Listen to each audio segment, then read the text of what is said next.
Together, my friends, we have begun a political revolution to transform America, and that revolution, our revolution, continues.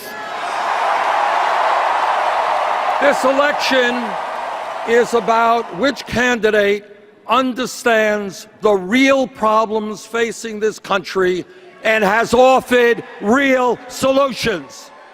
Any objective observer will conclude that based on her ideas and her leadership, Hillary Clinton must become the next president of the United States. He and his supporters will not like, nor will they appreciate the characterization. But to the glitterati in the Democratic Party high tower, Bernie Sanders has been to them the Vermont insect they simply could not wipe from their shoe no matter how many times they stepped on him. The avowed socialist, who has never held a meaningful job outside of being on the public payroll for his entire life, just wouldn't go away, wouldn't shut up, wouldn't wear a properly fitted suit. No matter how they tried to cajole and ignore him, he was the itch they couldn't scratch, the fly they couldn't swat, the fire they couldn't extinguish. And he has burned through all of their attempts and started a firestorm that perhaps, just perhaps, not even he can control. But more to the point of disgust from those who actually believe they were in control. They can no longer avoid Sanders. He has to be embraced, lest the entire party devolve into anarchy. A convention that was supposed to mock Republicans on the issue of unity has become a screaming match. A party that ballyhoos their honesty and complete transparency has been eviscerated to show the same old political lies America gets from every side. And a transparency that has the texture of ancient concrete. Bernie to the rescue. Words that chafe at their very soul. Let's get the latest. Turn to Philadelphia, where media tents have no air conditioning. They're blown about by storm winds. Hotel rooms are called by some to be uninhabitable. And where Democrats are seeking to bring back the Bubba. Welcome back to the Newsmax Chief Washington Correspondent John Gizzi. All right, John, here we go. We've now set the stage. Day 2 in Philadelphia. Let me just first start by saying, is the chaos finally gone? The chaos is starting to abate and simmer down right now, Ed. Look, I heard Bernie Sanders' speech last night. I saw his followers today marching in 90-degree heat outside the Wells Fargo Stadium with signs saying Bernie or bust. But on the convention floor, the delegates, the party workers, the hoi polloi of the party, as well as the grassroots, are starting to settle down and say, Hillary is our nominee. We have, quote, the most progressive platform, and we're facing Donald Trump. But they're still bowing to the gentleman from Vermont, saying he started a movement that won't go away.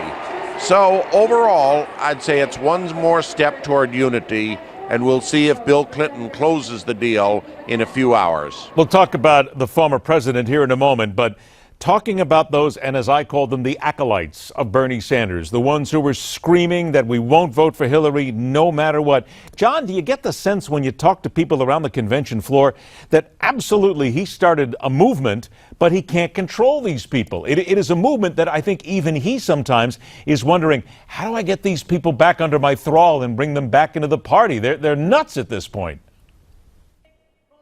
Well, at times when I spend some time with the Bernie acolytes, as you put it, Ed, I do remind myself of the story of the leader of the French Revolution at the cafe who said, look at the mob outside marching. I am their leader.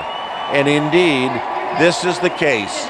Up until very recently, there were many who said they wouldn't vote for Hillary Clinton.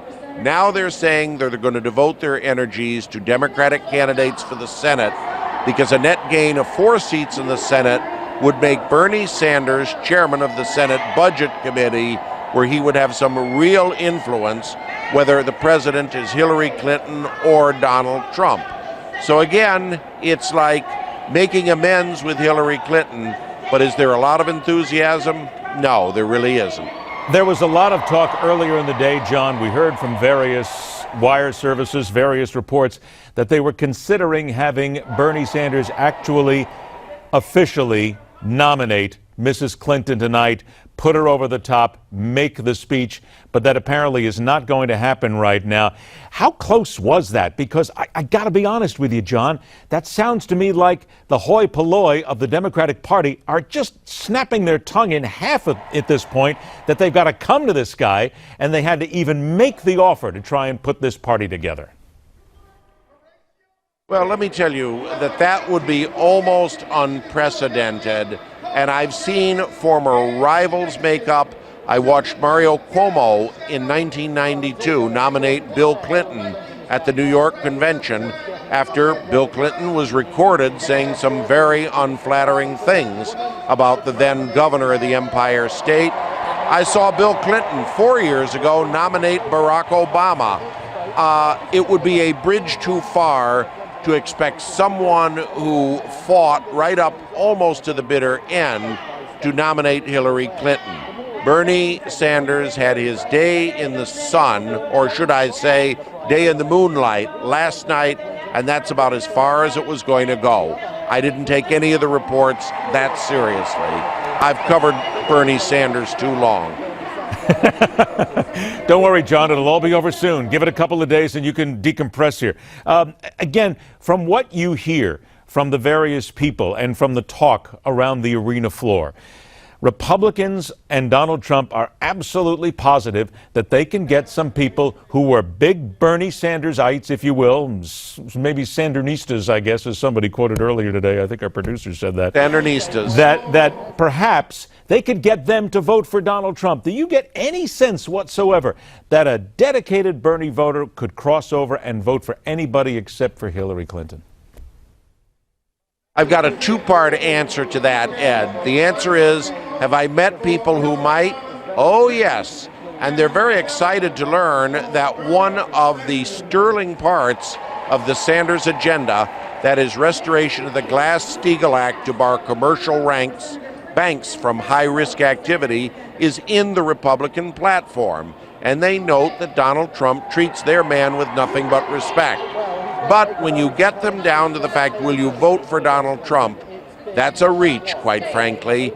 And I think that's a very big reason so much of the invective from the convention platform is directed against the Republican nominee.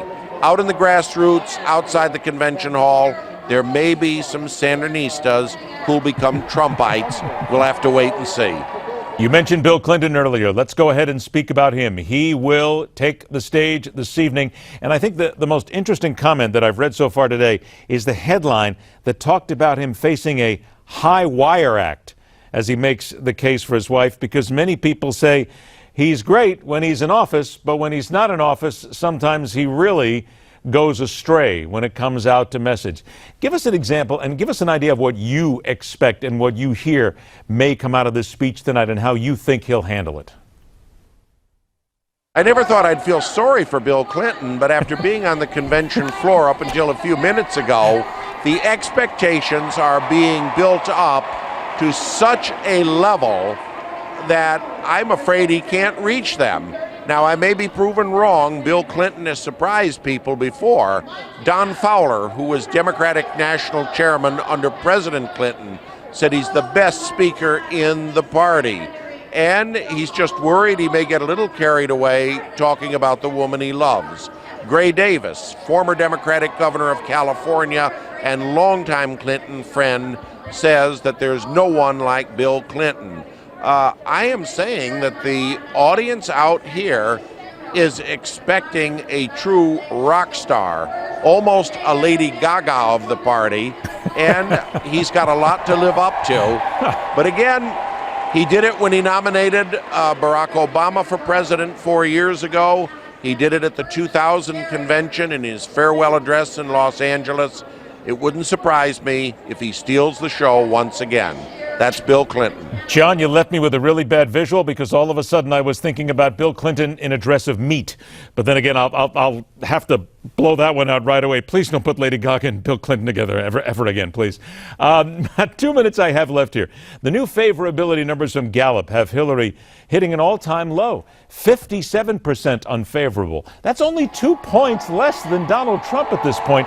And, John, they can't seem, no matter what they do in the first 2 days, to separate Hillary from the DNC shenanigans, from all of her various lies, all of her various moments. I mean, do you get the sense in about 60 seconds or so that they can ever separate her, that they're failing to do that job? Let's talk about it on Thursday night when she gives her acceptance speech. Over the years, many candidates have had controversial conventions with, to use your word, Ed, a lot of shenanigans, but then they put it behind them with a very moving acceptance speech. I think of Richard Nixon in 1968, and I think of Bill Clinton in 1992. So again, let's talk on Thursday when the nominee or soon-to-be nominee says, I proudly and humbly accept your nomination. Let's watch what follows. Fear not, John. It won't take too long. As I said, it's only a couple of days. We'll get to rescue you very soon, my friend. So please, but please, the Lady Gaga thing, I'm never going to forget that in my life. Let me amend my remarks to say, Bill Clinton, picture him as Robin Thicke. I don't know if that's a whole lot better, to be honest.